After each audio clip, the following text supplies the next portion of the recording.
Our conference championship hopes, and thus our playoff hopes, are hanging on by a thread. But with 2 weeks to go in the regular season, we should still be pretty happy that they're on a thread to begin with. We're headed to Stillwater, Oklahoma to face off against the Oklahoma State Cowboys, and then Senior Day, wrapping up the regular season at home against our rivals, Kansas State, in the Sunflower Showdown.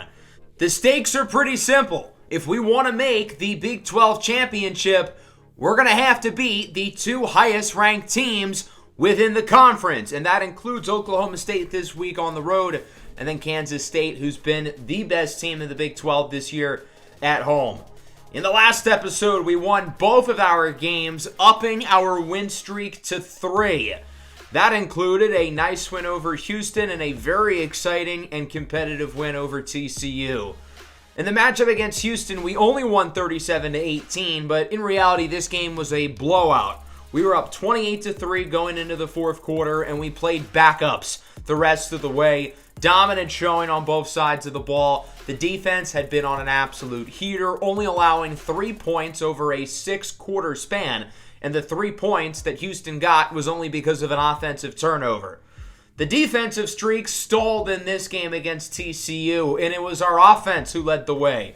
Clyde Poole with nearly 400 passing yards, shattering his season high, and it was Moody Rubin, the star of the show. 10 catches for 260 yards, just 9 shy of the all-time school single-game record, and the go-ahead touchdown in the fourth quarter, followed by the game-clinching interception by the sophomore Damani Maxon. That win puts us back in the top 25 at number 21, and as we look at the conference standings, it's a long shot, but there is a shot for us to make the conference championship, and believe it or not, I was able to crunch the numbers. We do control our own fate. If we beat Oklahoma State, we will be ahead of them in the conference standings no matter what. If we beat Kansas State, we'll be ahead of them no matter what. So basically, if we win both of those games, the worst we can be is in second place. Now, things do get a little bit awkward with UCF because Kansas State beat UCF, UCF beat us, and if we were to win out and beat Kansas State, then it would be the cycle of those three. So if all three of those were to have 2 in-conference losses, that's really the only scenario we would not make the conference championship. But again, that would still require us to win out, which is going to be a lot easier said than done. And that starts with this matchup against Oklahoma State, a team who's been inconsistent this year, but they're playing their best football, and currently they are in the college football playoff. And we will find out how everybody across the country's regular season comes to a close and how that'll impact the conference championship games and what the initial bracket will appear to look like for the playoff prior to the conference championship games. That obviously includes Oklahoma State, fully in the mix. They are ranked number 11 right now. They are currently the final at-large team in the playoff, and if the season were to end right now, they would head to Eugene to face off against the Oregon Ducks in the first round. Oklahoma State went to Eugene earlier this season to face off against the Ducks, and they only lost by 3. Regardless, it's been a learning curve for the Cowboys with their star running back from last year, Ollie Gordon, declaring for the draft, getting picked in the first round by the Houston Texans. But these guys are peaking at the right time. They've won 5 of their last 7 games, all 5 of which have been on the road. That includes a 3-game win streak with a win over TCU, a blowout against Baylor, and then they did something that nobody else has been able to do so far, and that's beat Kansas State, and they did it on the road in Manhattan. Now, Oklahoma State has struggled at home this year, and I would say that's probably more of a coincidence than anything else, but we certainly hope that trend does continue. Along with losing Ollie Gordon, they also lost their veteran quarterback, Alan Bowman, last year. The sophomore, Zane Flores, has gotten better and better as the year has gone along, and he's gotten more and more comfortable as the starting quarterback. Obviously, their run game isn't quite as good, but Trent Howland and Rodney Fields Jr. is a very capable backfield. Dejon Stribling, a projected day 3 NFL draft pick, leads the way at receiver, and they've got some studs on defense. In particular, Nick Martin, the man in the middle, a 95 overall, one of the best players in the Big 12 Conference. So we are in for a battle. Again, we've got to win out if we want to make the conference championship, and Oklahoma State's in a pretty similar boat that we are in, as they also have 2 losses, and they are also scratching and clawing on the doorstep, which is currently held by UCF as the number 2 seed. So both of these 2 teams are on the outside looking in, but with a win today, the inside track looks a lot easier. Oklahoma State starts at the ball. We'll look at Zane Flores and company first. On 3rd and 3, it's Howling who loses a couple of yards. Seth Jennings, the true freshman who's really broken out onto the scene over the last couple of weeks, brings him down. Jennings had his best game a week ago against TCU with a safety and a huge fumble recovery in the 4th quarter. So now we take a look at the Kansas offense. Clyde Poole coming off a career day through the air. On 2nd down, he's under pressure, tripped up and sacked. We've got a flag. I think this is going to be a holding call on James Livingston. And interestingly, Oklahoma State's going to decline the penalty. If I was them, I would accept it. If I'm a defense, I'd rather 3rd and 14 than 2nd and 20, but that's not going to be the case. After an incompletion, here's 3rd and 20. Poole hit as he throws. That one is certainly off the mark. So I guess the decision to accept it ended up working out for Oklahoma State as they forced the punt and get it back on offense. 3rd and 2. Here's Flores under pressure. He throws it away. Good job there by the defense to force the stop. And Kansas gets it back in what's been a defensive battle so far. 3rd and 9. Poole rolls to the right, looking to run with it. Now hoping somebody gets open deep. He's going to try to scramble, and he only gets a few yards. It looked like he kind of hesitated there. I feel like if he committed to throwing it or committed to running it, he could have gotten the first down. Oklahoma State has it back. It's a loss of 2 to start the drive. Damani Maxson with the TFL. They would make up most of the yardage on 2nd down, and then here on 3rd and 2, Howland gets the first down. It took a while, but we finally have our first down of the entire game from either side. It only took 7 minutes, but better late than never, as here's first down number 2. Talon Shetron gets it for Oklahoma State, and that'll make it a 3rd and 3. Flores alone in the backfield, looks to throw it, and it is jarred away. A big hit by Jeremiah Miles, and that'll bring out the field goal unit. A long one here, 53-yarder for Jimmy Aguilera, and it squeaks through. That one narrowly makes it in, but it does, and the freshman puts the Pokes on top 3-0. Kansas with it. Play action. Poole goes short. Daniel Highshaw Jr. gets the first down of the game for Kansas, and that'll keep the chains moving. Now it's a 3rd and 7. Here's Poole looking to throw it. Goes short. It's Manjack, and he will not get the first down. Great tackle by Oklahoma State. And going into the 2nd quarter, Kansas is going to have an early decision to make with a 4th and inches in their own territory. 3-0 score. So far, it has been a defensive battle. Our offense has started off slowly. Normally, that's not the case. Our offense starts games off really well. The offense will stay on the field. Easter's in, of course, per usual on 4th and short in the case of a QB sneak. As he calls an audible at the line of scrimmage, it'll be a handoff. Daniel Highshaw gets the first down and more. A good run for Highshaw. We were only looking for a couple of yards, but he turns it into a gain of around 11. Poole and company back in the game on first down up the middle. He's got Mudia Rubin. Another first down for the Jayhawks. Rubin coming off his historic game against TCU a week ago. 3rd and 6. That one is caught. The freshman Isaiah Lamore, and he is stopped shy at the yard to gain, but we've got a flag. It's a holding call again on James Livingston. Oklahoma State could look to knock us out of field goal range or 4-down territory by accepting, but they would decline it. I think that's a strange call, and we're going to go for it here on 4th and 3. Poole under pressure, off balance, caught for a first down. How did that play work? Mario Maddox gets 5.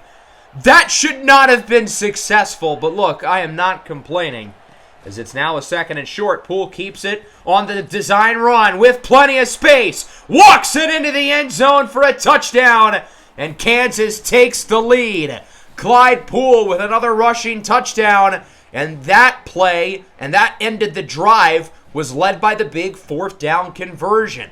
We could have gone for the field goal, looked to tie the game, but it's been made clear that we don't trust Anthony Escalante kicking from the hashes. Hence why we went for it, and the aggressiveness pays off. Oklahoma State back with it. Here's Gavin Freeman on 2nd down. Breaking tackles, gets the conversion on the RPO. Moving Oklahoma State down the field. Following play, 1st and 10 from around the 43-yard line. Tight end in motion. He does a little circle, comes back. Short throw. It's caught by Dejon Stribling. The All-American receiver quickly tackled by Avante Dickerson, but not before getting the first down. Now from the 40, it's going to be a jet sweep. Freeman keeps it. Bounces off blockers. Gavin Freeman with a big run inside the 15, and it will not matter. This one is coming back. Kansas has gotten a couple of big holding calls today, and now Oklahoma State gets one. Jack Endine called for the flag, and instead of having it at around the 12-yard line, it's now 1st and 18 close to the 50 as they stick with the ground. Howling loses a couple of yards, though. I think that was Damani Maxon who blew the play up. They would make up a lot of the yardage on 2nd down. Now 3rd and 5. Short throw, wide open. Easy conversion, and that will bring them near the 20. So the penalty proves to not be that big of a deal. It's the tight end, Bryce Drummond. On 1st and 5, back to Howling, up the middle, powering his way forward, and he gets it near the goal line. 2nd and goal for Oklahoma State at the 2, looking to take the lead. Boom! What a hit by the true freshman linebacker, Damani Maxon, as fellow freshman Rodney Field Jr. got his stuff rocked. 3rd and goal, QB keeper Flores going nowhere, and he loses around 3. That was a horrible play call and an even worse execution of the play, and that'll bring out the field goal unit. It's a chip shot from 22, but you never know on the hashes with these freshman kickers. This one is good for Jimmy Aguilera. He is 2 for 2. And Oklahoma State brings it within 1, but overall, got to feel good defensively. We got the stop in the red zone, keeping the lead now. Is on 2nd and 4. Poole rolls out to the right. On the run. He connects with Joseph Manjack for a first down. I've got to say, though, Oklahoma State has done a better job than anybody this year of containing him as a scrambler. Poole sacked by Justin Kirkland. It seems like they have a defender or two close enough to the line of scrimmage as a spy on him to make sure he doesn't break off a big run. 3rd and 11. That one is caught, and it will go for a first down. Good play after the catch by Johnny Thompson Jr. to just barely connect on the conversion. 2nd and 4. Poole again tries to scramble, but he can't. Another sack for Oklahoma State. We've got a flag on the play. It's a holding on Isaiah Lamore, and Oklahoma State's going to accept it. Again, I don't really get their decision-making with them accepting or declining these penalties. If I'm a defense, I'd rather a 3rd and 9 than a 2nd and 14. I guess it works out. The pass on 3rd down is incomplete, but there's another flag. Defensive pass interference, automatic first down. Ty Williams, the slot corner, called for the penalty on Joseph Manjack. And after all that, we get to reset the downs. Poole with it on the run, scrambling to the left. He gets a nice block from Wesley and is out of bounds for a first down.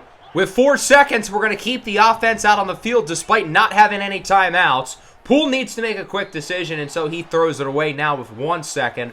I wish we had a timeout so we could try to center the kick, as it's a 40-yarder for Escalante. Doink! No good! And that'll wrap up the first half. Anthony Escalante misses another kick from the hashes. At least it was close this time. It went off of the goalpost, but the kick is no good. And going into halftime, we've got a very low-scoring game. A very un-Big 12 type of start as Kansas leads 7-6. The offense has been subpar. The run game we haven't really gotten a lot out of. The passing game has been shaky as well. Part of the reason why we've played so well over the last few weeks is that we've dominated time of possession. In a 40-minute game, we've held the ball for 27, 28 minutes at a time. But Oklahoma State has won the time of possession battle in the first half. We haven't been able to play our game. Despite that, the defense has done a really good job of holding up. Oklahoma State's only been able to get a pair of field goals so far, including a big stop in the red zone on our previous possession. We do start with the ball here in the third quarter, so we're hoping this is where the offense can get something going, because that was not a very good first half, and the offense has been red hot over the last 3 or 4 weeks, so certainly a surprise as on 3rd and 1. Poole's going to scramble, gets the first down, zipping his way forward near the 50. A nice run for Poole, who has, again, not been as good as normal on the ground. On first down, short throw, Morrison hit hard. He gets around 7. He's a little shaken up there. Kansas is going to try to be cautious with him as he's been banged up throughout this game. On second down, here's Rubin. with a huge play after the catch to around the 15-yard line. Moody Arubin has done a great job with the ball in his hands in space over these last few weeks, really turning it into a big threat after the catch. First and goal. Poole on the option, smothered in the backfield for a loss. It's Justin Kirkland again. He's been all over the field today, making the play. Third and goal. Thompson walks it in for a touchdown, and Kansas adds to the lead. A strong drive to open the third quarter, and it's Thompson who finishes it off with 6, the native of Tulsa, Oklahoma, and we are now up by 8. Oklahoma State back with it. It's a short throw here for Rodney Fields Jr. Has space. Throws Devin Dye off of him, and now there's nobody in front of him. And Pemba cannot catch up. A one-play drive for Oklahoma State, and they will immediately make it a one-score game, possibly with a chance to tie it up. A 75-yarder for Rodney Fields. 81 of those yards came after the catch. There was one touchdown at the first half of this game, and now back-to-back plays from scrimmage have turned into touchdowns. An impressive drive to start the second half for Kansas is essentially wiped off the board. Look at Dye, gets annihilated there. One of the better tackling safeties in the country gets made like a fool by this freshman running back, Rodney Fields. Now Oklahoma State will go for 2, trying to tie the game. Flores under center, hands it off. It's Howland, and he does not get it. Kansas holds on to the lead. J.B. Brown is the one with the tackle, and the Jayhawks get it back, 3rd and 4. Poole looking short. It is broken up for Isaiah Lamore, and Kansas has to punt it. Oklahoma State gets it back, only down by 2, looking for the lead. It's an RPO, and it's intercepted! Caleb Purdy jumps the route. He was looking for Stribling, and Kansas will get the ball with great field position. A huge play there by the slot corner Purdy, who's had a few really nice plays on the ball this year. I would say probably none bigger than this one. He jumps the route. Stribling looked like he was open, but Purdy swoops in late, gets the interception, and Kansas now has terrific field position. They have to capitalize off of this. 2nd and 2 from the 10. Poole calls for an audible, making a switch at the line. Looking to throw it. Has a clean pocket, but now tries to run with it. Nobody was getting open, and it's another sack. Justin Kirkland has been terrific in this game. He makes another play, and now it is a 3rd down and 3. Poole looks to throw it, goes short. It is dropped. Mario Maddox cannot hang on, and we're going to bring the field goal team here on 4th and 3. It's a 28-yarder. Anthony Escalante's kick is good, and that'll make it 17-12. Every time we kick with Escalante and it's not fully centered, I have a heart attack. But that time it does go through. So we end up getting 3 off of the turnover as it's 1st and 20. Big hit by Devin Dye. Talk about getting revenge on Rodney Fields after the touchdown. 2nd and 21, though. Oklahoma State's going to make up all of the yardage and then some, as it's a gain of around 20 for Talon Shetron. Now it's 3rd and short. Flores breaks the sack. On the run, he's got Dejon Stribling, and he brings it past the 35-yard line. That'll wrap up the 3rd quarter. We've got ourselves a ball game here in Stillwater, Oklahoma. 17-12, Kansas with the lead. Both offenses looking a lot better here in the second half than they did in the first half, as both teams fighting for their conference championship hopes. The losers, Big 12 conference hopes, and thus their playoff hopes, are dead. There's so much on the line here in this game, and it's still anybody's matchup. 3rd and 2. Flores looks to throw it, and it's incomplete. Nearly intercepted by Avante Dickerson. 4th and 2. They're going to go for it. Gutsy call. Rodney Fields up the middle, gets the first down, where he's wrapped up by Devin Dye, who took that stiff arm personal with a couple of big hits on this drive on Fields, but on that play he does convert the 4th down. 2nd and 10. Flores dances around in the pocket. That one is caught at around the 2-yard line by Shetron. When Oklahoma State's been in the red zone today, they have not been successful. Here on 1st and goal, Rodney Fields Jr. walks it in for a touchdown, his 2nd all-purpose score of the game. And the Pokes are on top by a point. They're now going to go for 2, look to avert their missed 2-point conversion on the last drive and make it a clean 3-point lead, but it's unsuccessful. Devin Dye with the tackle, as that one was caught, but shy of the end zone. 18-17, Kansas back with it. 3rd and 10. Poole, short throw, caught by Wesley, only for a gain of 6. It's a 3-and-out for the Jayhawk offense, and they will have to punt it away. Oklahoma State back with it here on 1st down, and a man in motion near the 40. Howling with it up the middle, gets the first and is decked by Devin Dye. Devin Dye has looked like a man on a mission since that big touchdown by Fields. He's been impressive. 2nd and 5. Flores up the middle, big 1st down. Talon Shetron gets it near the 15-yard line. He's had a big game, whereas their top receiver's dribbling's been kind of quiet. Now it's a 3rd and goal. Can they punch it in the end zone once again? Delayed handoff, and Howling does not get it. Oklahoma State's going to kick at the 1-yard line. An interesting decision here rather than going for the touchdown. So it's only an 18-yarder here for Aguilera. His kick is good, and it's a 4-point game. I don't get not going for it, though. Punch it in. Make it an 8-point lead. But now a touchdown puts Kansas ahead. On that play, though, Poole is sacked. Justin Kirkland now has 2.5 on the night.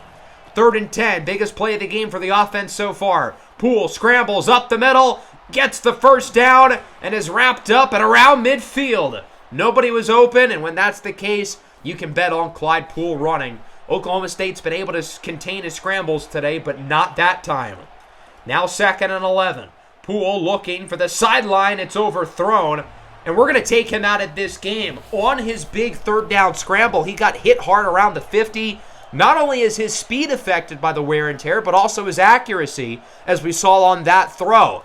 So we're going to bring in the senior Ben Easters, who's going to look to take the lead late in this game, as on 3rd and 11, it's a short gain of 2. And here at the 2-minute warning, we're going to have to go for it. 4th and 9, the game possibly on the line, as it is caught for a 1st down. Joseph Manjack connects as Ben Easters keeps it going. Following play, Easters connects with Manjack again. Hard throw, nice catch near the 20. 2nd and 7, back to the ground, but Morrison is going backwards. Now it's a 3rd and 8. Field goal does nothing here. We need a touchdown. Easters looks to throw it, rolls out to the right, on the run. He's got Rubin. Whoop! Jukes away from the defender. He's in for a touchdown, and Kansas takes the lead.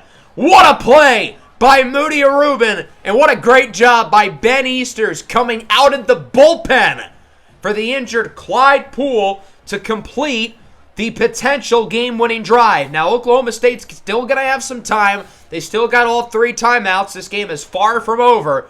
But what a great job by Easters. And then this play by Rubin. Whoop! Broke his ankles, in for the touchdown. And it's going to be 24-21.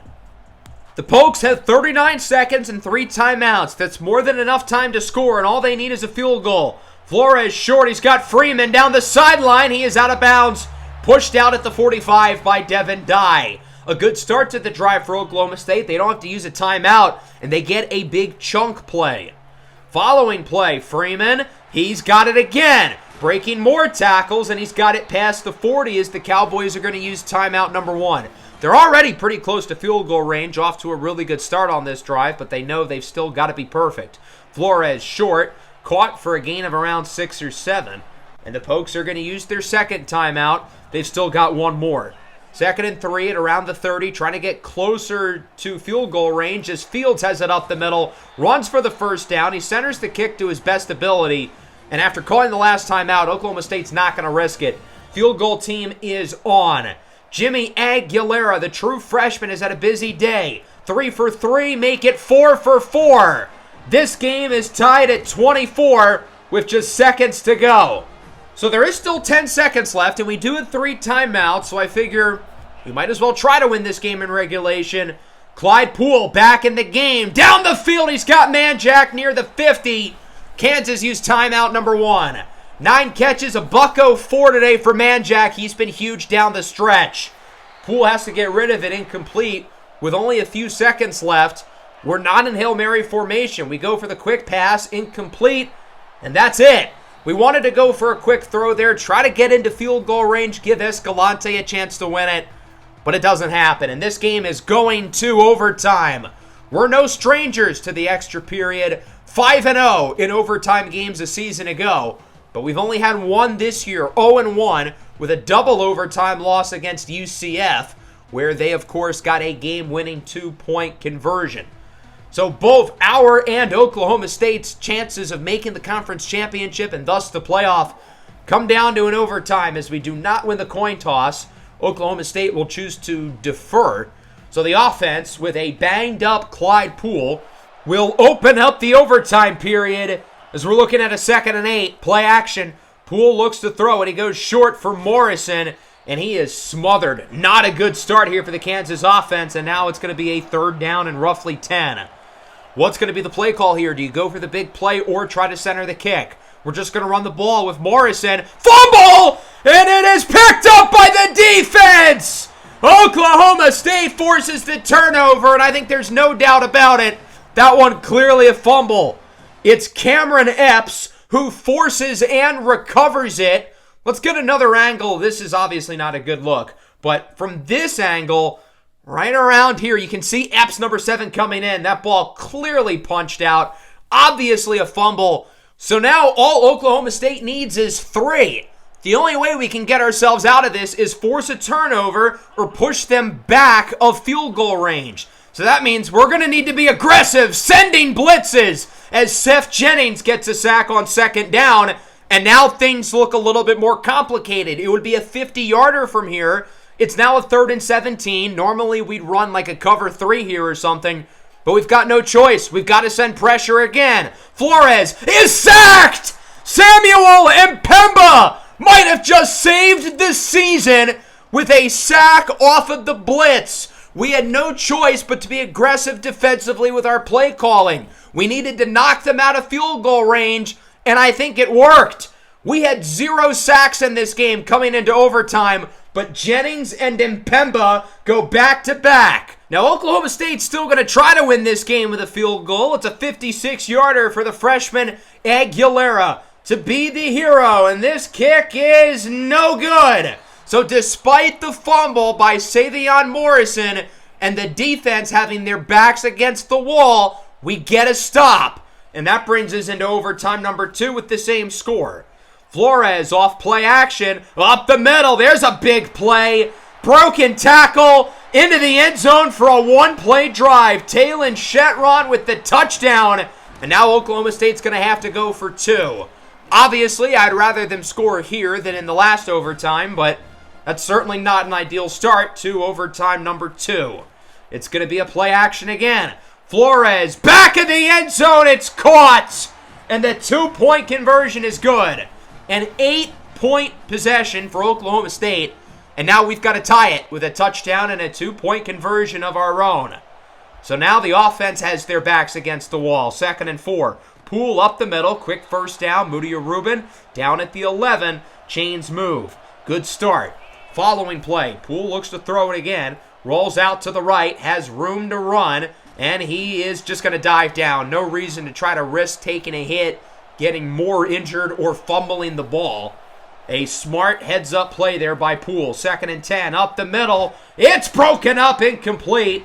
Isaiah Lamore had his hands on it. Would have been a really hard catch, though, and he does not come down with it. 3rd and 10. Poole scrambles to the left side. He's got space to run, and he will with a block. Clyde Poole into the end zone for a touchdown. His 2nd rushing score of the night. So the offense is able to get the touchdown, but that's part 1. Now we've got to get the 2-point conversion and send this into a 3rd overtime. Really good play here by Clyde Poole, and a great job by the offensive line to give him time. Here, Oklahoma State was too focused on their coverage. They only rushed to like 3 or 4 guys, and they didn't have either of their edges contain the pocket. Here we go, 2-point try. Morrison is in! An 8-point drive for Kansas. They match Oklahoma State, and through 2 overtimes, this game is still tied at 32. Got to keep in mind again, the season is on the line for both of these teams, and now it's going to come down to alternating 2-point conversions until somebody misses. It's a direct snap. Morrison is in! So Kansas starts overtime number 3 with a 2-pointer, and now Oklahoma State will have to match if they want any chance of winning this game with their playoff hopes on the line. Here we go. Overtime number 3. Flores looks to throw it, and it's caught. So both teams convert here in the third overtime, and that will bring us into overtime number 4. 34-34. Oklahoma State has thrown the ball in their short yardage spots. We have ran it. 2 differing strategies, but it's worked for both sides. It is a run here, and Rodney Fields dives in. So Oklahoma State gets their 2, and now the back is against the wall for the Jayhawks. Wesley in motion. He gets it. Wesley is trapped, fumbles it, picked up by Oklahoma State, and that will do it. The Pokes win it in quadruple overtime, 36-34. The fumble at the end there by Wesley was entirely intentional. It was obvious he was not going to get in, so it was basically our last Hail Mary, try to pitch it over to Morrison, but ultimately to no avail.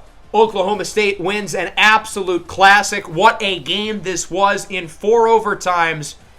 But for us, this means our Big 12 title hopes and thus our college football playoff hopes are finally over.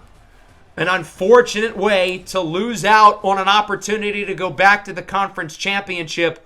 But unlike our other losses this year, I really don't have anything bad to say. We battled toe-to-toe with the 11th ranked team in the country on the road at their place, where there were multiple opportunities in the fourth quarter and early in overtime where we could have easily crawled over and ended the game. Zane Flores, I thought, had a pretty good day. He was somewhat efficient, and he had a lot of big throws. The thing with our defense is that we allowed too many big passes, but in this game, it was the intermediate area of the field that really killed us. The run game was pretty solid. Rodney Fields Jr. had a terrific day for Oklahoma State. 2 touchdowns, couple of 2-point conversions, and then their defense made plays when they needed to. Kirkland, 2.5 sacks. He was terrific. As for the Jayhawks, Clyde Poole did not have his best game. Now, he made some plays when we needed him. He avoided mistakes, but he did not play an elite game for his standards. Got to give Ben Easters a ton of credit, again, coming out of the bullpen in the fourth quarter to lead what could have been the potential game-ending drive. Joseph Manjack and Moody Rubin, both terrific, again, as those two continue to really settle in within this offense. 9 for 104 for Manjack, 5 for 79, and a touchdown for Rubin. Defensively, I know that we allowed 36 points, but the defense overall was pretty good. Only 6 points let up in the first half. Oklahoma State only had 24 in regulation. With our offense, that should be enough to win, but it was not. And unfortunately, we dropped to 6-5. Our title hopes, our conference title hopes, are now dead. So before we cover Week 13, let's talk about recruiting. And we're going to go through Weeks 13, 14, and 15 today. A lot to discuss as we start with Kerry Folk, the defensive end, committing to the program, a top 200 prospect in the nation coming from Pleasant Grove High School. We've gotten a few players from this program this year. Folk, the next up, looking to bolster the pass rush. We're going to add to the offensive line as well. Reggie Chanel of IMG Academy and the native of Sergeant Bluff, Iowa, a fringe top 100 player in the class. We won this battle over Kansas State and Notre Dame. He's been a top target for us throughout the year. We've lost out on a lot of the other offensive linemen, but we do land him, which is a big deal. We've got a number of other guys narrowing their list down. We're in first place for pretty much everybody. There's a good chance we're going to get most of, if not all of the remaining players left on our boards, including Paris Emery and Brandon Hines being down to 3. And we're hoping that they commit after the Oklahoma State game here that we just had. So with the additions of Folk and Chanel, our class is still ranked number 4 across the nation. Not only do we have quality, but we also have quantity in the top 10 of total players having committed so far. And obviously that can change once we get to the offseason. I don't expect us to keep the number 4 ranking, but it's still pretty cool. This is how we're going to use our points here for Week 13. Not a whole lot to discuss, except for one thing. We have an open spot left on the board, and we're going to go back to a familiar face. With the big passing game from Clyde Poole in the win against TCU, we now fit the deal breaker for wide receiver Colby Ellington. It's not looking good. San Diego State has the lead. He's visiting San Diego State this week, but we have extra recruiting hours, so I figure, why not? What's there to lose? We have a number of players available for visits. I'm not going to schedule them. I'd rather use our points here rather than have these guys come in week 14 against Kansas State. If we need them to visit in the offseason, we can do that. We're hoping for the best with Colby Ellington. I'm not expecting to land him, but I figured it's worth a shot. He's a really good player, and if there's even a 5% chance of getting him, we might as well give it a shot because, again, most of these battles really are not all that competitive at this point in time. So let's simulate the week going into week 14 as we start things off with Paris Emery, a 3-star defensive tackle from Brownsburg High School in Indiana. He's a fringe top 600 player in the nation. It was a 2-horse race with us in Western Michigan. But with our need at defensive tackle, we're able to get him. And even though he's one of our lowest ranked commits so far, given how much we need defensive tackle, he's a guy who could play a pretty big role early on. And then here's a big get. 4-star defensive back Brandon Hines from St. Thomas Aquinas High School in Florida, one of the top football programs in the country. Notable alums include both of the Bosa brothers, Asante Samuel Jr. and Dallas Turner. I think Hines could easily play the Marvin Grant and Javon McIntyre role very early on in his Kansas career, maybe day one as a true freshman. I think he has a chance to be that good for us right away. Arkansas made a late push on Hines, but we're still able to land him. Unfortunately, no Colby Ellington. He's going to San Diego State as expected, but can't really fault us for trying. It was worth a shot. His deal breaker went back down to a C+ anyway, so it wouldn't have really worked out. And then a number of other guys have narrowed their list down, including offensive tackle Kenyon Denbo, who's down to 3. We're in first for Denbo, but his race is not so cut and dry. As for Ellington, by the way, the playing style grade is too high with San Diego State, so we're going to take him off the board for good. So we're still ranked number 4. That number could go higher, especially if we land a guy like Kenyon Denbo, who is probably the best player left on the recruiting board, in my opinion. We've got the lead on him, but he visits Oklahoma this week. That's kind of the wild card with him. Otherwise, we're just going to get the max hours to pretty much everybody here and hope for the best regarding Denbo. Normally, this is where we would wrap up with recruiting for the day, but I want to get through the rest of the regular season, and we start with the good news. Kenyon Denbo is a Kansas Jayhawk, a 4-star offensive tackle, fringe top 300 player in the nation from Heritage High School. It was a close race with us in Oklahoma, but we land him along with 3-star defensive back J.P. Hussein, a fringe top 1,000 player from Hardaway High School in Columbus, Georgia. Hussein is the lowest ranked recruit to sign with us so far, but he does have an intriguing skill set as a safety who can cover and make plays in the backfield as well. We've got a few guys narrowing their list down to 3. We're in first place for Alfonso Rugamba and Benji Trahan, and then we're in first for these guys who narrowed their list down to 5. We still have the number 4 ranked recruiting class in the country. That number may never go up. And otherwise, we're going to get the max amount of points to everybody here as we simulate through week 15 into conference championship week. 3-star cornerback Alfonso Rugamba has committed from Hollywood, Florida, and Frederick Douglass High School. He's a gem and a guy who I think could be a really good player in due time with some development. And then one of the newer additions to the board, Storm Keene from Union County High School, missed his entire senior season with a leg injury. There wasn't much interest on him until late. We figured we'd give them a shot and hope for the best. So those 2 guys commit, and a number of other guys have narrowed their list down to 3. We're in first place for all 4 of them.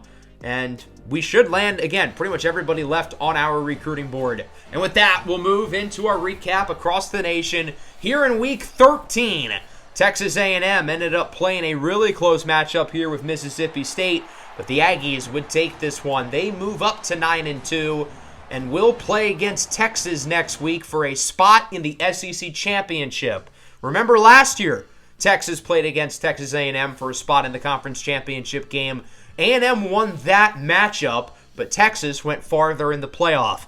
I will say, Connor Wakeman was not this good last year. He is playing at a very high level, but they're going to really have to have their other receivers step up. Noah Thomas out for the rest of the year. He's the top projected receiver right now in this year's NFL draft. Auburn heads to Norman facing off against Oklahoma. This game ended up being a little bit close for Auburn's liking, but they would take this one 21-20 with a really nice throw here from Hank Brown over to Perry Thompson. Now, I would point out that in Week 14, for Oklahoma's last home game, that Kenyon Denbo is visiting, and we hope that his visit does not go too well. But we've traveled ahead in recruiting. We already know that Denbo commits, so there's that. 9 catches, 121 yards, and 2 touchdowns for Perry Thompson. As for Oklahoma, Jackson Arnold got injured or benched and did not end up playing most of this game, but they still had it within 1. Boise State against Oregon State. This is a huge game in the Pac-12 landscape. There's only 4 conference games per team in the Pac-12 and no conference championship. You need all the wins you can get, especially with these two teams being atop the conference. And it's Oregon State who would get the upset over the Broncos. And now, amongst Group 5 teams, Oregon State is second, only trailing Texas State.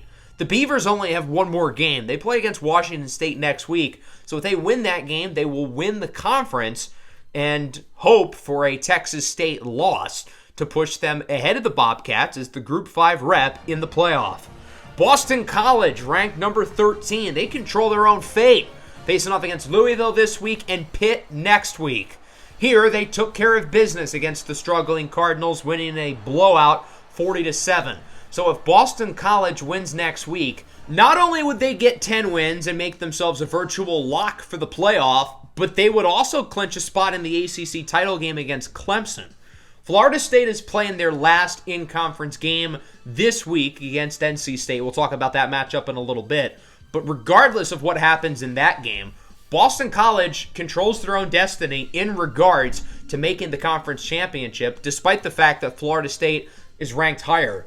Both Boston College and Florida State right now have one in-conference loss. They didn't play against each other, so there's not an obvious tiebreaker, but I guess it would go to Boston College.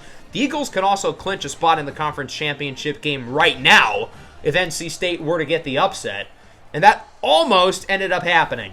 This game was way too close for the Seminoles' liking. They would win 37-35, but I've got to point out, I am a little bit concerned about Florida State. Through the first half of the year, these guys looked like a freight train.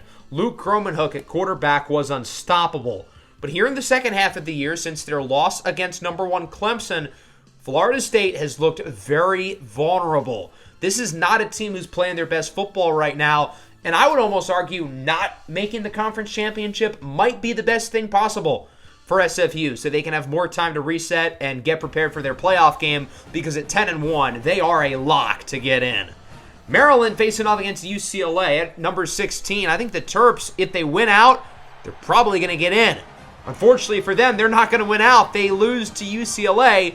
Not only that, they get slaughtered 31-6, and the Maryland Linsanity run looks like it's run its course. I was really hoping to see the Terps get in. I think this is a fun team. MJ Morris is playing really well, but it doesn't look like it's meant to be for Maryland. We're going to have 4 or 5 Big Ten teams in the playoff, and the Terps will not be one of them.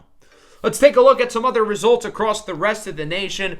Clemson remains number 1. They are 11-0. They finished their regular season in-conference slate undefeated and will play against rival South Carolina. Colorado now ranked, Michigan and Ohio State with a pair of close wins over Nebraska and Purdue, respectively. Obviously, they'll see each other this week in the game. Arkansas gets the better of Ole Miss. Georgia does not lose their annual cupcake game this year, unlike last season. Oregon beats Washington. Love to see it. The Ducks now at 10-1. Basically a lock to make the playoff. They play against Penn State this week. SMU now ranked. They play against Miami in Week 14. We'll talk about the implications of that matchup. Kansas State back in the win column. They beat TCU by 30. And then Texas has kind of a close win against 1-10 Vanderbilt. Here are your results in the Big 12. Obviously, we know the title hope is dead for us, and Kansas State has clinched the first spot.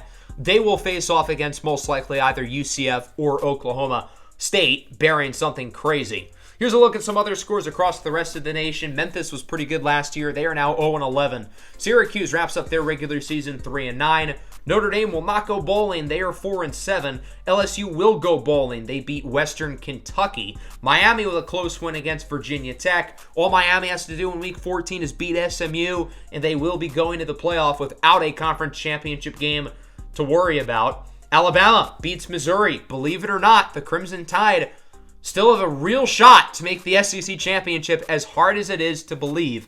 And then Minnesota's fall from grace continues as they lose to Michigan State. Looking at the college football playoff rankings, there's not much movement. It's going to be the same 12 teams as last week, but in a slightly altered order. And then the back end of the ranking looks a lot different, most notably with us no longer in it, unfortunately, as we take a look at our new college football playoff bracket. Again, the same teams as last week, but the order is shuffled around a little bit. Players of the week, Jaden Bray, 4 catches, 4 touchdowns for West Virginia, and DJ Westlowak wins it defensively for Oregon State. As for the Heisman Watch, we have a new leader in the doghouse. Miller Moss drops to 3 with Avery Johnson and Cade Klubnik passing him, and we'll get to see Avery Johnson this week. I think statistically, Miller Moss still has been the best quarterback in the nation, so based off of that, he probably still should be first. But we'll get a first-hand look if Avery Johnson really does deserve it. We are now projected to make the Liberty Bowl against Florida Atlantic. We'll see how that holds up, and that brings us into Week 14 with some huge matchups across the nation. And again, we'll talk about those in a little bit, but we're going to start with this game here, the Sunflower Showdown against Kansas State. The Wildcats, 10-1. They are already in the Big 12 championship, but this game is still a must-win for them because if they lose this game, there's a chance that they could drop below both Oregon State and Texas State, and if they do, that means they are not guaranteed to make the playoff even if they do win the Big 12 championship. These guys have played at such a high level this year, and we are the heavy underdog coming into this game. But that was the case when these two teams played last year, but the roles were reversed. We were the juggernaut, they were the underdog, and they took us to 5 overtimes. Just like the matchup last year, there was a first-round quarterback. It was Jalen Daniels on our side, and now here it's Avery Johnson. His overall ratings are absolutely absurd. 99 overall, 99 elusiveness, 99 accuracy. His individual accuracy ratings are basically 99 across the board. He is basically God under center throwing passes. Despite the fact that he's now getting all this hype as a top 3 pick and the Heisman frontrunner, his passing numbers really are not that much better from last year. It's just the interceptions have gone way down, which is obviously something. But his efficiency has been pretty equal to that of a season ago, as has his rushing totals. And as we look at the ground game here for Kansas State, it normally is a strength, but that's not the case today with all the injuries. DJ Giddens was their starter last year. He broke his foot and has been out for most of the year. Dylan Edwards has been the guy, but this past week, he suffered a partial MCL tear. One of their other backups, LaJames White, is also hurt. So that means they only have one healthy running back, that being Joe Jackson. He's a 79 overall redshirt sophomore, and he will take all of the carries out of the backfield. They've got a solid group of skill position players led by the tight end Garrett Oakley, and some pretty good players defensively, with VJ Payne and Jacob Parrish leading the way in the secondary. Regardless, though, it's going to be a challenge for Kansas State without their ground game. They've had a hard time surviving without DJ Giddens, and now that their other great running back, Dylan Edwards, is also hurt, that's going to be a problem. Kansas State has won a majority of these matchups over the last 15 years, but obviously we got the win last year in 5 overtimes. And I think that game showed, even when one of these teams is clearly worse than the other on paper, it's still going to be super competitive. It's still going to be a dogfight, and we certainly have a real shot to win this matchup. Poole on the run, connects. A big throw and catch, nearly 30 yards for Philippe Wesley, the senior. And that's another talking point. This is our final home game of the year at the booth. The final home game for all of these seniors. Poole on the run, scrambles for the first down as he gets it near the red zone. But back to my point from earlier, we want to send the seniors out right. How cool would it be to win this rivalry game against the Kansas State team with real playoff aspirations as Poole scrambles for another first down, looking good on the ground early. From the 1, it's going to be a delayed handoff. RPO, Morrison places the ball in the end zone for a touchdown. So a good start for the offense, marching right down the field, taking a 7-0 lead. The Kansas State defense is terrific. They barely allow 10 points per game, so that's a really encouraging start. Johnson up the middle with a strike for the tight end, Garrett Oakley, the top pass-catching option on this roster. He comes down with it for a first down near the 50. Now at around the 40, play action. Johnson, he connects. It's Oakley again, breaking tackles, and he gets it to the 25. So Kansas State is looking to match our offense, and they're doing a pretty good job. as they try to tie this game up. 1st and 10, play action again. Avery Johnson, his pass is tipped, boink, incomplete. Devin Dye had that ball right in his hands. Would have been just the second interception that Johnson has thrown all year. 2nd and 10, wheel route, Jackson wide open, into the end zone for a touchdown.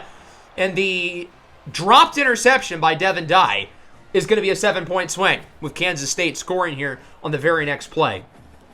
So now we're tied at 7, and the Jayhawks have it back. 3rd and 10, Poole up the middle. He's got his man, Keaton Kubeka, and he is just shy of the yard to gain. 4th and goal, the offense is on the field. Ben Easters is in at quarterback. We will go for it. Highshaw up the middle, gets the first down, fighting forward for a gain of around 5. And that'll wrap up the first quarter. So far, it's an offensive battle. Both teams looking very good on that side of the ball. Normally with Kansas State this year, it hasn't been offense versus offense. It's been the Wildcat offense playing really well, and then their defense also playing really well in unison with a lot of blowouts. But we're certainly hoping to not make that the case today, and so far so good. As Poole gets a big run, he is wrapped up at around the 7. As I mentioned earlier, Kansas State barely lets up 10 points per game.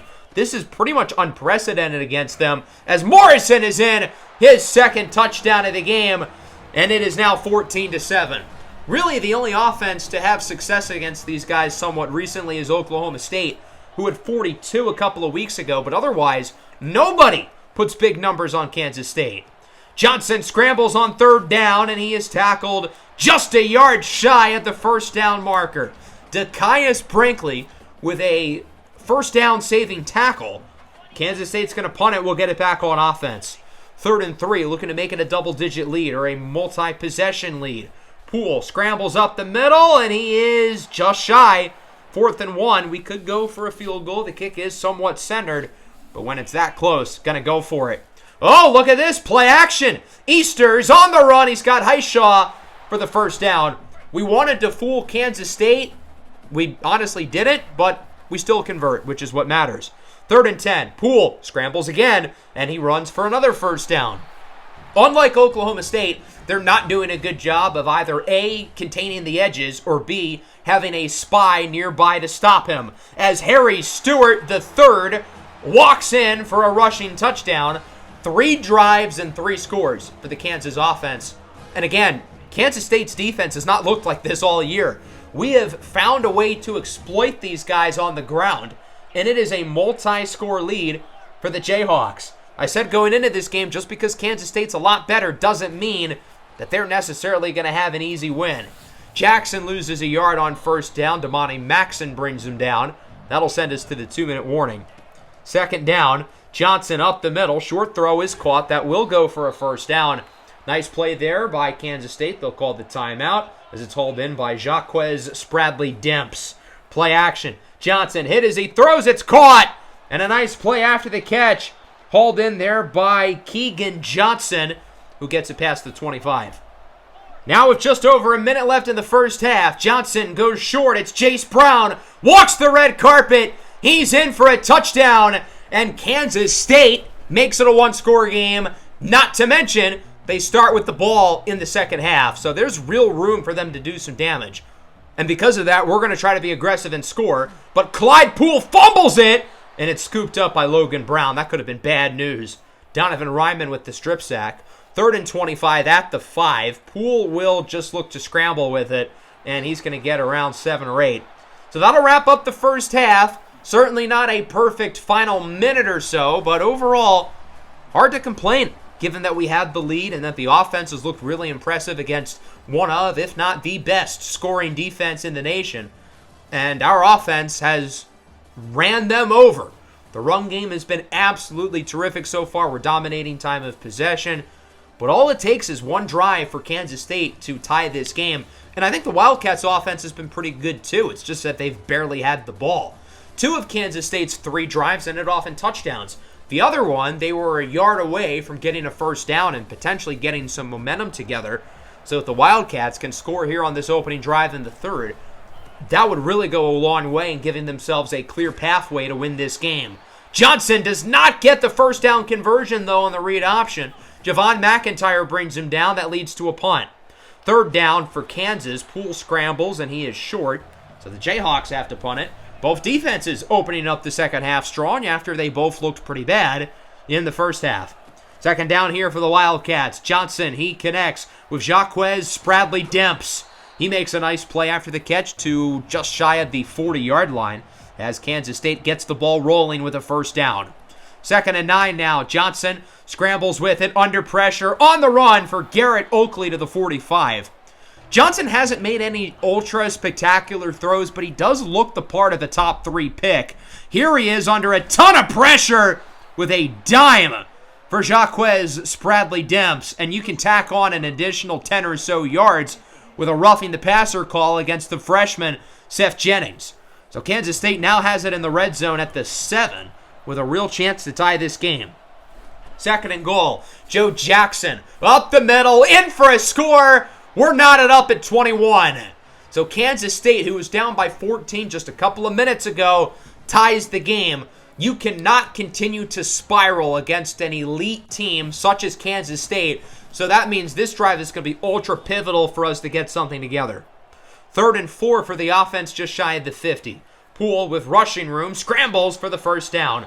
Unlike Oklahoma State, Kansas State has not done a good job containing the scramble. They don't have their edge rushers containing the pocket, and they're not keeping a spy. On 3rd down, here's another scramble and another first down for Clyde Poole. If they're not going to stop him as a scrambler, he's going to keep doing it.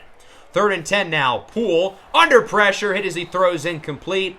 That'll wrap up the 3rd. Kansas has a big decision to make to start the 4th. It would be a 50-yard field goal from the left hash. You could go for it on 4th and 10, or you could punt it. I think all 3 avenues are tempting, but I think we're too far in to punt the ball. Nor do I trust Escalante from the left hash or from 50, so we're going to go for it. Poole scrambles again. It's going to be close. He does not get it. The Wildcats with the stop. Desmond Purnell with the tackle around a yard or two shy of the first down marker.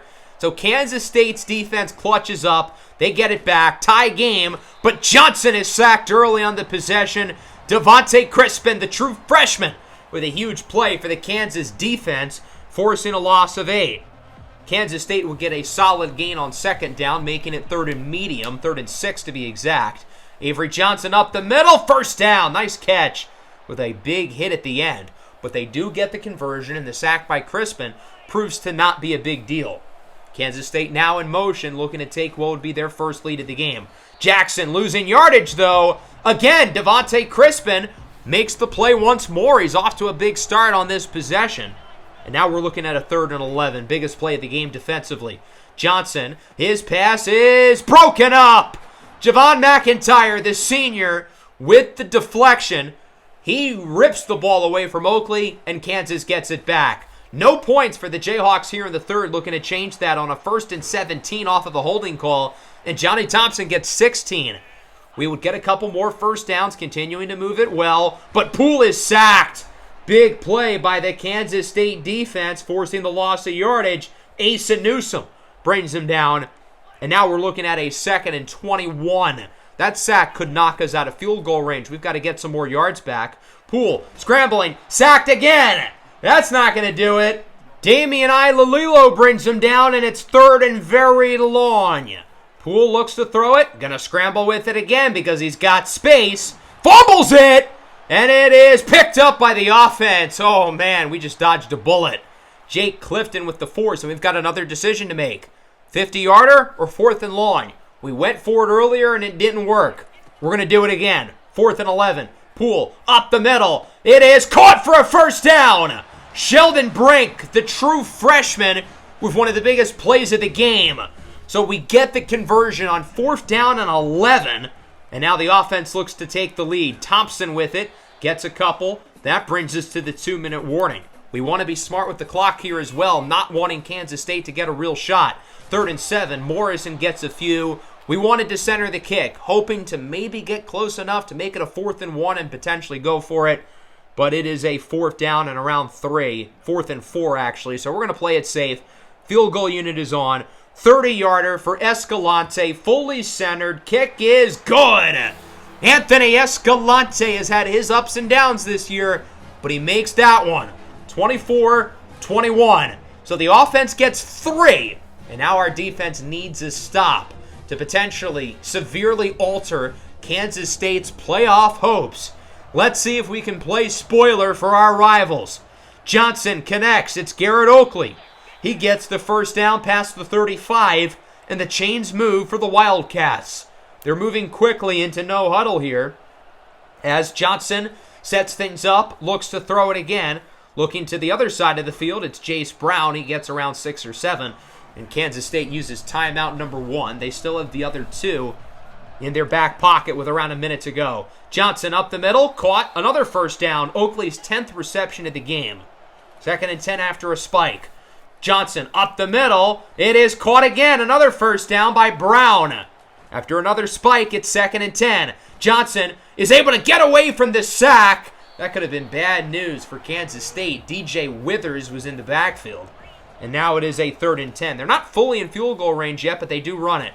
Jackson gets around 8, and that'll make it a 4th and 2.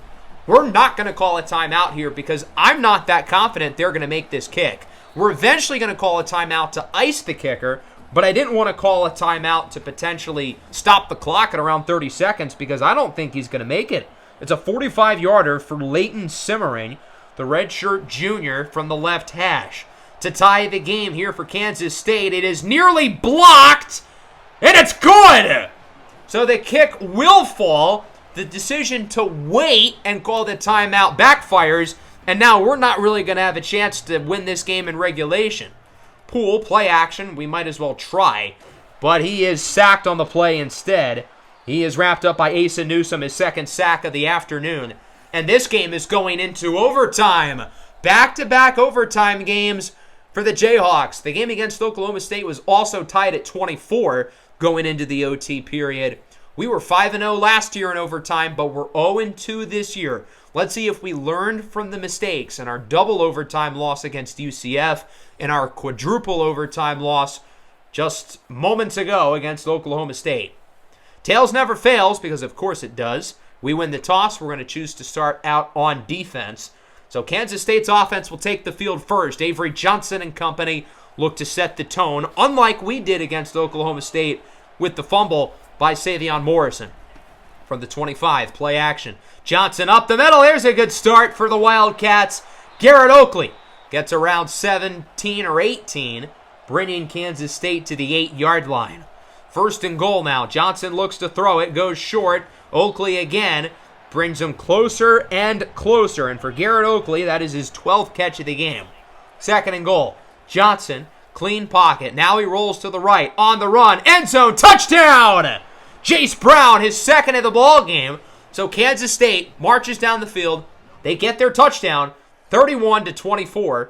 And now it's up to our offense to respond.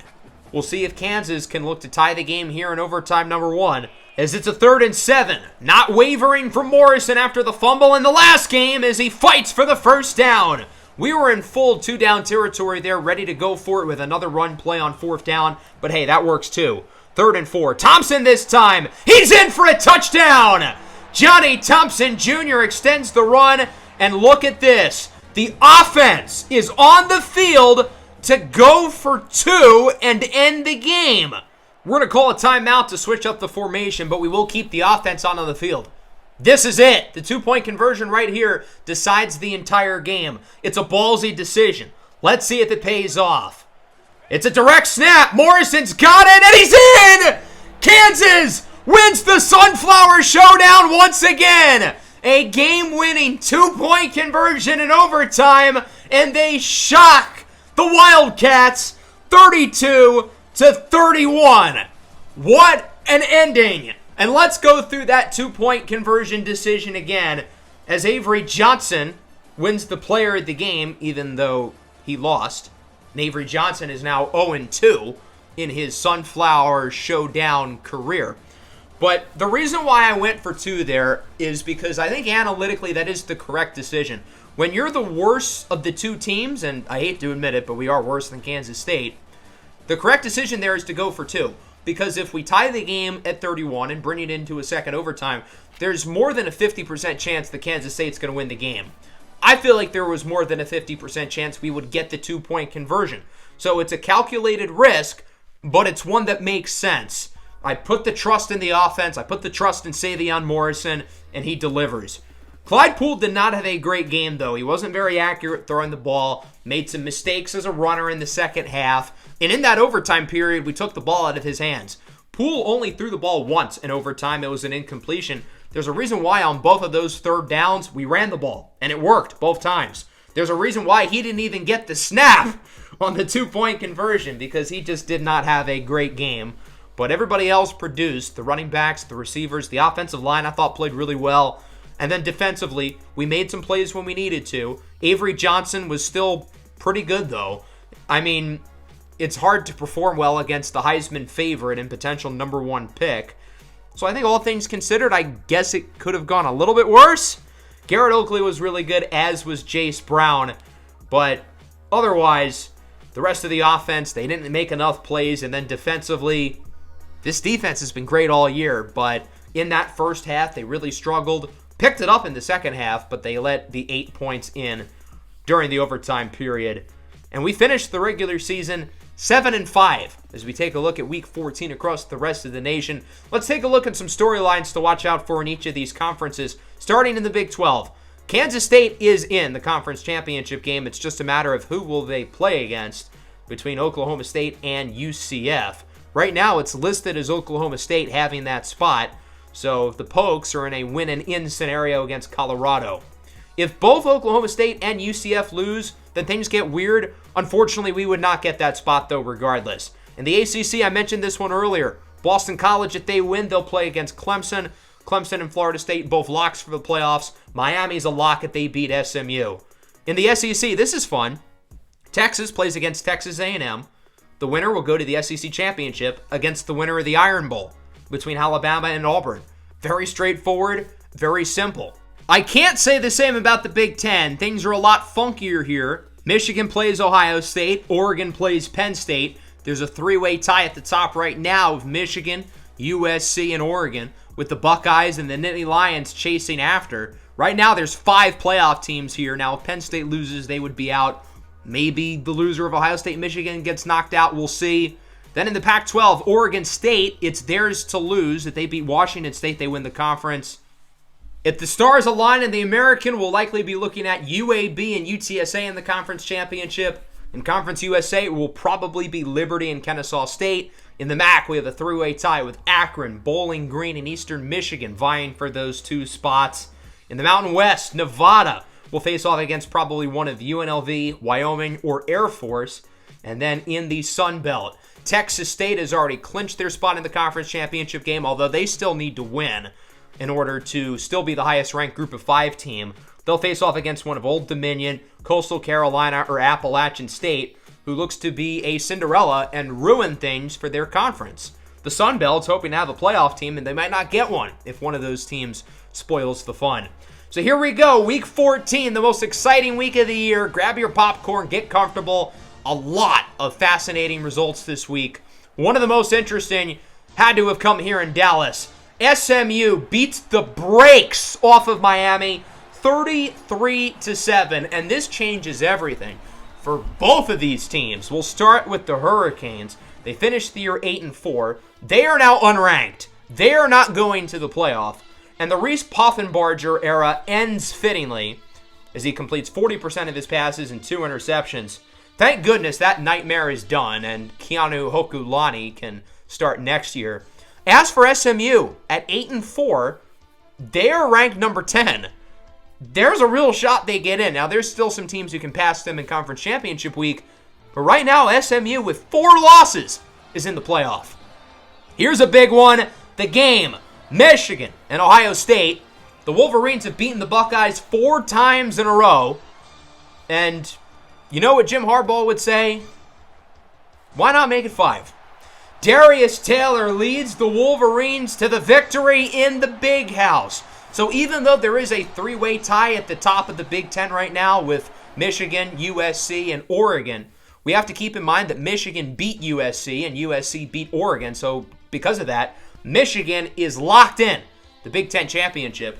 As for Ohio State, despite the loss, I think they're still ranked number 6.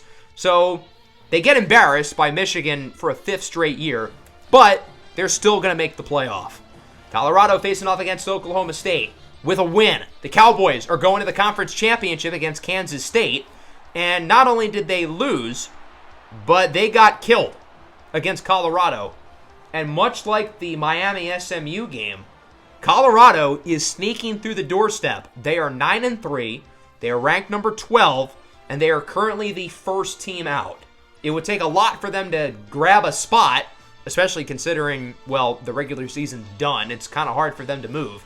But if they get some luck above them with somebody who's ranked near them losing their conference championship game, it's possible.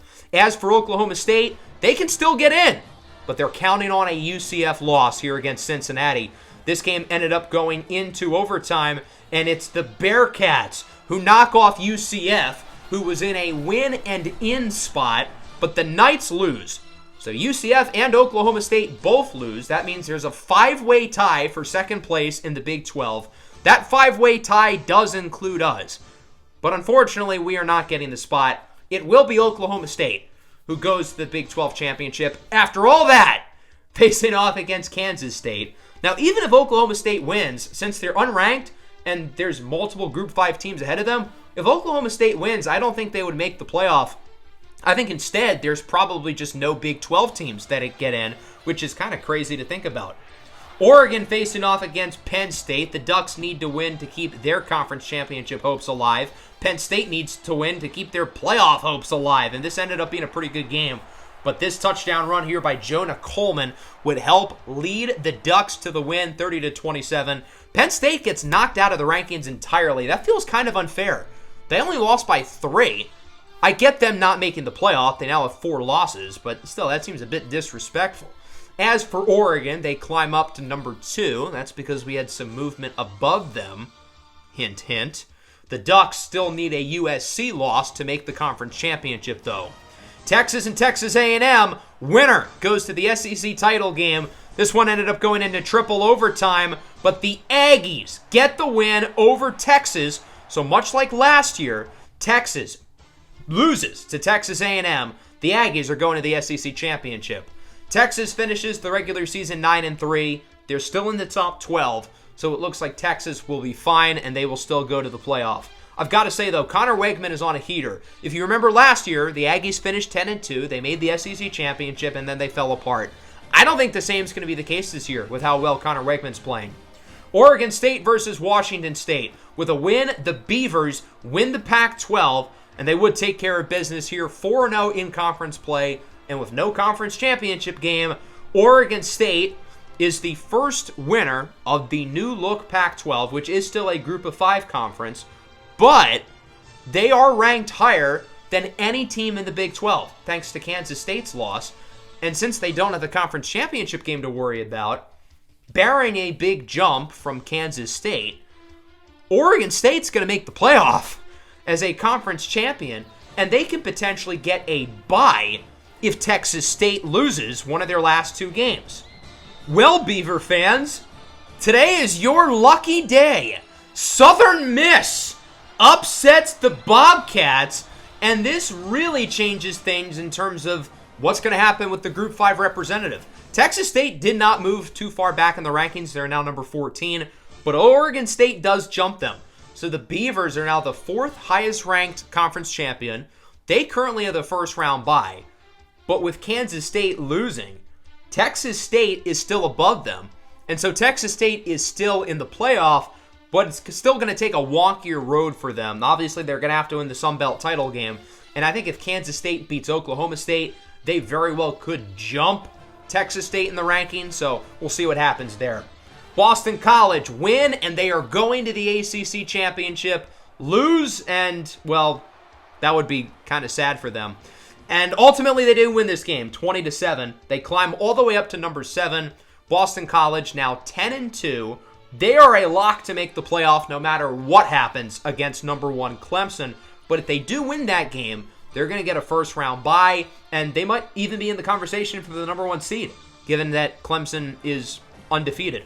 USC versus UCLA. The Trojans are a playoff lock, basically. but with a win, they do clinch a spot in the Big Ten title game against Michigan. And ultimately, potential Heisman frontrunner Miller Moss would get the job done. USC and Michigan will play in the Big Ten championship game. Oregon will not, but it's not necessarily a bad thing for the Ducks. They will likely be the 5 seed in the playoff and not have to worry about a conference championship game. But regardless, I think the winner of this game, at minimum, between USC and Michigan, probably gets to the number 2 seed. And if Clemson loses to Boston College, then they probably end up getting the number 1 seed. Next up, we head to the Iron Bowl. The winner of this game faces off against Texas A&M in the SEC championship game. Ultimately, it would be Alabama who takes it over Auburn, 38-26. The Aggies are going to be heavy favorites going into the SEC title game, but Alabama has a rich history of winning. If anyone's going to get the job done when you least expect it, it's going to be the Crimson Tide. Alabama will look to make the playoff and steal a bid from a team like SMU or Colorado, who's right on the edge right now. Those teams are rooting for Texas A&M because if the Aggies lose, they're still going to make the playoff regardless. Here are some other scores in Week 14. Georgia beats Georgia Tech. They are now 8-4. Their playoff hopes are still dead, thank God. Maryland barely beats Michigan State. Maybe they're not playoff material to begin with. UAB, who was ranked, loses 28-3 against USF.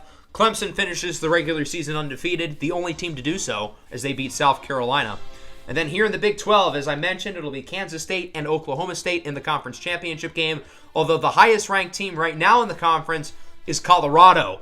And there is a chance that the Buffaloes, as an at-large team, are the only team in the Big 12 to make it. Again, it would still take a lot for Colorado to get in, but it is very possible. This is what our top 12 currently looks like, and this is the bracket, with Oregon State as the 4 seed, Texas State is the 12, and nobody from the Big 12. What an embarrassment that would be for our conference. Now, again, I think if Kansas State wins against Oklahoma State, they probably would jump Texas State even if the Bobcats do win their game against Coastal Carolina. But still, that would kind of suck if our conference ends up having no playoff teams. But it would also be funny if Kansas State misses it, and I'm petty, and I don't like them. So, what, am I supposed to root for the rival? Here are your players of the week. Micah Hudson wins his second Big 12 Offensive Player of the Week within the last month. As for the Heisman race, there's no movement. The top 4 guys here will get to play conference championship games, so they'll have another opportunity to boost their stock. Before we wrap things up here, by the way, our projected bowl game is still the Liberty Bowl. Now we're slated to play against UTSA. But before we wrap things up, we've got one more game to go through. Week 15, Army-Navy. Of course, the conference championship games are now revealed. But before we can talk about these games, we've got to get through Army-Navy, which is one of the most fun games throughout the college football landscape, and we would be doing it a disservice by skipping over it, even though both Army and Navy are not particularly good. So let's look at this matchup here, Week 15 at FedEx Field. What we all love about college football is the pageantry and tradition, and there might be no better tradition in college football than the Army-Navy football game.